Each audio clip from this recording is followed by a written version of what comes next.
लोकसभा चुनाव का आगाज तो हो ही चुका है। अब ऐसे में जाहिर है कि दल बदल सीटों का बंटवारा रूठना मनाने का दौर चलता रहेगा। अभी अभी तो नीतीश कुमार ने नए नए बने इंडिया गठबंधन को झटका दिया था कि अब आरएलडी प्रमुख जयंत चौधरी भी इस रेस में निकल पड़े हैं। कहा जा रहा है कि जयंत चौधरी जल्द ही बीजेपी के साथ जा सकते हैं। लेकिन जयंत चौधरी ने इंडिया गठबंधन और अखिलेश का साथ छोड़ा क्यों? जयंत चौधरी को बीजेपी के साथ संधि करने में क्या फायदा होगा? और सबसे बड़ा सवाल, इससे बीजेपी को क्या फायदा है? हाय, मेरा नाम है सृष्टि गोयल और आप देख रहे हैं एबीपी लाइव का खास शो 24 का महाभारत। चलिए पहले सवाल के साथ शुरू करते हैं। जयंत चौधरी इंडिया गठबंधन क्यों छोड़ना चाहते हैं? क्या अखिलेश यादव के साथ सब ठीक नहीं है?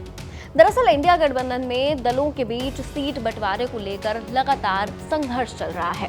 उत्तर प्रदेश की 80 सीटों के भी कई दावेदार हैं। ऐसे में अखिलेश और जयंत के बीच सीटों को लेकर टकराव है। अखिलेश यादव ने आरएलडी को 7 सीटें तो दी, लेकिन एक शर्त रख दी। उन्होंने आरएलडी के कैंडिडेट को समाजवादी पार्टी के सिंबल पर उतारने की शर्त रखी। कहा जा रहा है कि इसके बाद जयंत चौधरी ने सपा के सामने 12 सीटों पर अपने कैंडिडेट उतारने का प्रस्ताव रख दिया, जिसे समाजवादी पार्टी ने मानने से इनकार कर दिया है। तो बस यही कारण है कि जयंत और अखिलेश के बीच अब बात नहीं बन रही है। अब आते हैं दूसरे सवाल पर। सवाल यह है कि राम नाम की लहर और मोदी योगी के चेहरे के होते हुए भी बीजेपी को आखिर जयंत चौधरी की जरूरत क्यों पड़ी? इसको समझने के लिए आपको उत्तर प्रदेश का समीकरण समझना होगा। लोकसभा की बात करें तो यूपी की 10 से 12 सीटों पर जाटों का प्रभाव है। पश्चिमी यूपी की करीब 17% आबादी जाटों की है। यही नहीं, विधानसभा की करीब 50 सीटों का फैसला भी जाट वोट से होता है। इसके अलावा किसान आंदोलन से हुई जाटों की नाराजगी को भी जयंत को जोड़कर कम करने का प्रयास किया जा सकता है। 2019 के चुनाव में जाटलैंड की 7 सीटों पर बीजेपी को हार मिली थी। बीजेपी को मुजफ्फरनगर, मेरठ समेत 3 सीटों पर काफी कम अंतर से जीत मिली थी। अगर आरएलडी एनडीए के साथ आ जाता है तो फिर बीजेपी की जीत की राह आसान हो जाएगी। जिस पश्चिमी यूपी में जयंत चौधरी की पार्टी सियासत करती है, वहां करीब 10 से 12 लोकसभा सीटें हैं। जिस पश्चिमी यूपी में जयंत चौधरी की पार्टी सियासत करती है, वहां करीब 10 से 12 लोकसभा सीटें ऐसी हैं जहां जाट वोटर निर्णायक भूमिका में होते हैं। इस क्षेत्र में जाटों की आबादी 17% के आसपास है, जो आरएलडी की बड़ी ताकत है। इस वोट बैंक का एक बड़ा धड़ा बीजेपी के साथ है और जो जाट वोटर बीजेपी के साथ नहीं है, उनकी नुमाइंदगी जयंत चौधरी करते हैं। पिछले कुछ समय से जाट समाज को लेकर कई बार सियासत हुई, जिस पर जयंत चौधरी आक्रामक रहे। सबसे पहले किसानों का मुद्दा। दिल्ली के बॉर्डर पर कई किसानों की जान चली गई। दूसरा मुद्दा पहलवानों का। कुश्ती संघ के विवाद में जाट समाज से आने वाले कई बड़े पहलवान लामबंद हुए। जयंत चौधरी उनके साथ भी खड़े नजर आए। तीसरा मुद्दा अग्निवीर योजना का है। 2019 का लोकसभा चुनाव हो या फिर 2022 का यूपी विधानसभा चुनाव, दोनों ही चुनावों में बीजेपी को पश्चिमी यूपी में नुकसान हुआ था। अगर जयंत चौधरी एनडीए में चले जाते हैं तो बीजेपी इस नुकसान की भरपाई फिर से कर लेगी और 400 पार का जो नारा है उसे भी मजबूती मिलेगी। तो ये तो बात हुई 10 साल से सरकार चला रही बीजेपी की। अब आते हैं तीसरे सवाल पर। आखिर जयंत के लिए भी बीजेपी के साथ आना फायदेमंद क्यों है? जयंत चौधरी पिछले 2 लोकसभा चुनावों से बुरी तरह से हार का मुंह देख रहे हैं। 2014 में उनका गढ़ कहे जाने वाली बागपत की सीट भी बीजेपी के खाते में चली गई थी। तब से उनकी पार्टी की जमानत जब्त है।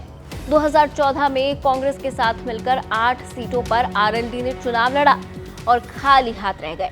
2019 में एसपी बीएसपी के साथ मिलकर 3 सीटों पर चुनाव लड़ा, तब भी खाली हाथ रहे। और अब इस बार राम मंदिर के उद्घाटन ने पश्चिमी यूपी ही नहीं बल्कि पूरे उत्तर प्रदेश का चुनावी मिजाज बदल रखा है। जयंत और उनके सलाहकार इस बात को अच्छी तरह समझ रहे हैं कि शायद यही वजह है कि जयंत का मन बदल गया है। लोकसभा में पार्टी 2 बार बुरी तरह से हारी, लेकिन अगर इस बार बीजेपी का साथ देंगे तो खाता खुलने की उम्मीद बढ़ जाएगी। पिता के निधन के बाद जयंत चौधरी पहला लोकसभा चुनाव लड़ेंगे, यानी विरासत बचाने का भी जयंत के ऊपर दबाव है। पिछले कुछ चुनाव में पार्टी का वोट बैंक घटता रहा है, इसे भी सुधारना अब जयंत की ही जिम्मेदारी है। वहीं देखा जाए तो बीजेपी का ऑफर भी आरएलडी के लिए कुछ बुरा नहीं है। कहा जा रहा है कि जयंत चौधरी की पार्टी को बीजेपी 4 सीटें अब तक ऑफर कर चुकी है। आरएलडी को कौन कौन सी 4 सीटें दी जा सकती हैं, चलिए इस पर भी बात कर लेते हैं। कहा जा रहा है कि आरएलडी को कैराना सीट दी जा सकती है। कैराना में 2 बार से बीजेपी का कब्जा है। 2014 में हुकुम सिंह ने चुनाव जीता था। 2019 में प्रदीप कुमार ने यहां से जीत हासिल की थी। बागपत में भी 2 बार से बीजेपी जीत रही है। 2014 और 19 में बीजेपी के डॉक्टर सत्यपाल सिंह चुनाव जीत कर आए थे। मथुरा में 2 बार से बीजेपी चुनाव जीत रही है। यहाँ 2014 और 2019 में बीजेपी की हेमा मालिनी ने जीत हासिल की थी। अमरोहा 2019 के चुनाव में बसपा के कुंवर दानिश अली ने चुनाव जीता था। ये जीत सपा गठबंधन के जरिए मिली थी। 2014 में बीजेपी के कंवर सिंह तंवर चुनाव जीते थे। तो अब इस संधि का दोनों ही दलों को फायदा भी है और वजह भी है। तो क्या जयंत चौधरी इस बार एनडीए का दामन थाम लेंगे? खैर, फिलहाल आप ये कह सकते हैं कि जयंत चौधरी ने इस पर हिंट भी दे दिया है। वो कैसे?